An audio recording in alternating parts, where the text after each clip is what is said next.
পাখি পাখি এই মন পাখি লগা মোৰ মন এই যোৰহাট বুলি ক'লে সেই পাখি পাখি এই মন জেবি কলেজ ৰাস্তাবিলাক ইণ্টাৰেষ্টিংলি মানে মোক তেতিয়া প্ৰায় পুলিচে ধৰে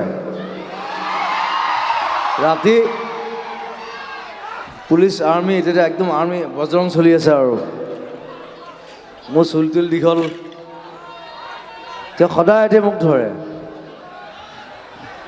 খালি গানটোৱে বচাই দিয়ে গান গাই দিওঁ অঁ তো ছিংগাৰ হে তো চল লাষ্টত অমলেট খুৱাই পেলাই পঠায় ৰাতিপুৱা 3টা 4টা যেতিয়া মানুহ শুই থাকে তেতিয়া মই চাইকেল লৈ আহোঁ দিগন্তহঁতত তেওঁলোক কাহে তেতিয়া কি পাখি